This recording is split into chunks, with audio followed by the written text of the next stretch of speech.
Hello and welcome to Policy Watch, brought to you by Policy TV. I'm your host, Miberon Omoluju, and every week we will be breaking down how public policies affect your life, your wallet, and your future in simple, relatable terms. Now, our today's topic will be phrased in a simple question. Why is food in Nigeria getting so expensive? Ridiculously expensive, if I may add. Even though we have fertile land, hard-working farmers, and billions poured into agriculture. Now, you don't need a policy degree to relate to this. Just walk into any market and you'll see it. 15,000 naira for a small basket of tomatoes. A bag of rice now costs more than what some people earn in a month. Now, onions and garri, they're starting to feel like luxury goods. So the question is, why are so many Nigerians going to bed hungry in a country that should be feeding the rest of Africa? In this episode, we're going to follow the food from the farm gate to your dinner plate, share real, actionable solutions that could help bring down food prices and restore fairness for both farmers and families. So stay with me, because this just might change how you see food, farming, and fairness in Nigeria. So in Nigeria today, over 60% of the population depends on agriculture for a living. But yet, it contributes less than 5% to export earnings. Clearly, something is wrong. Most farmers still practice subsistence farming, that is, producing just enough for their families and little to sell or export. Now, for those who manage to grow more, face major hurdles: unaffordable farm inputs, bad roads, high transport costs due to the removal of fuel subsidy, and poor electricity that makes storage costly. Now, on top of that, food passes through too many middlemen before reaching your table, each one adding their own profits. Transporters also face multiple illegal checkpoints where they are forced to pay bribes.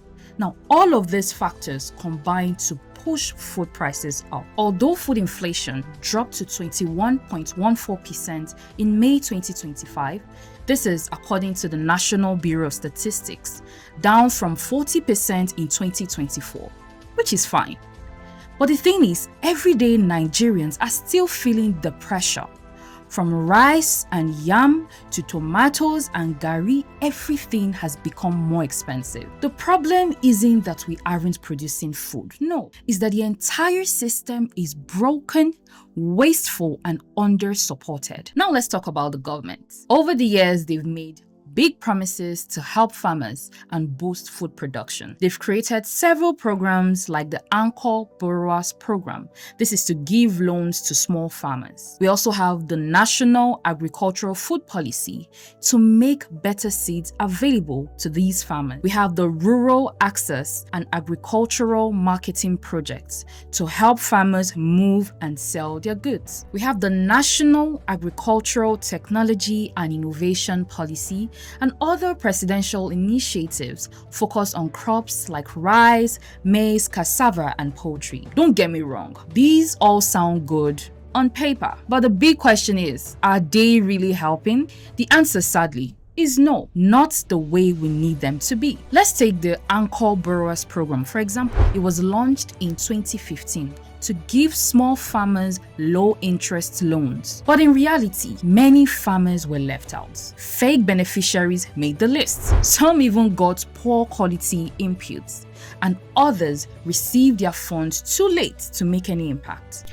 Now, in the end, the loans didn't boost food production. What it just did was left the farmers in debt. And that's the sad pattern, unfortunately.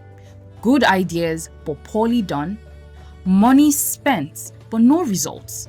Promises made, but no one held responsible when it fails. Now we've spoken a lot about the problem.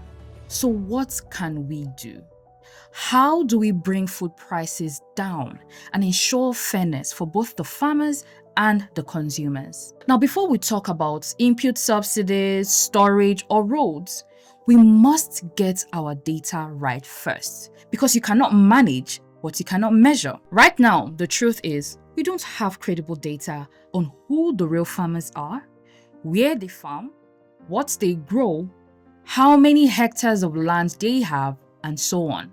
And because of this, the government keeps guessing, and money meant to help the farmers ends up in the wrong hands, including fake names or political allies who are not even farmers. If we are serious about transforming Nigeria's agricultural sector, we must start with accurate data. So, my strongest policy recommendation is this. The Ministry of Agriculture and Food Security must develop and operationalize a comprehensive national farmers database alongside a national cooperatives database. Here is what that should look like. Number 1, it must include the farmer registration and verification. Every farmer in Nigeria should be properly identified and verified using biometric data like NIN or BVN, mobile number, and exact location of their farmland. Now, what this will help do is to eliminate ghost farmers from benefiting unjustly while the real farmers are left behind. We also have smart farmland map. Now, using modern tools like satellite imagery, drone technology, and GIS mapping, the system must capture the exact locations of the farmland, the size of the farmland, the types of crops cultivated, and the stage of growth or harvest. Now, this gives us a real-time visual understanding of production capacity across the country. Thirdly, digitization of cooperatives. We must also digitize and structure farming cooperatives to know which cooperatives are active, their membership strength, that is, how many members are in the cooperative, what commodities they produce, and their spread across states and local governments. Finally, an integrated smart agriculture data system. Now, all of this must feed into a centralized digital system that includes satellite and GPS-enabled farmland registration, the mobile tools for extension workers and field agents, real-time dashboards at state and federal level, and a seamless integration, again, with NIN, BVN, and cooperative databases. It is only with such a system that we can now begin to make smart, evidence-based decisions, track real progress, and hold stakeholders accountable. This is the digital backbone our agricultural sector urgently needs. Now, let me say this again clearly. If we cannot see our farmers, we cannot support them. If we cannot measure our food system, we cannot improve it. And without visibility, food security will only be an illusion in Nigeria.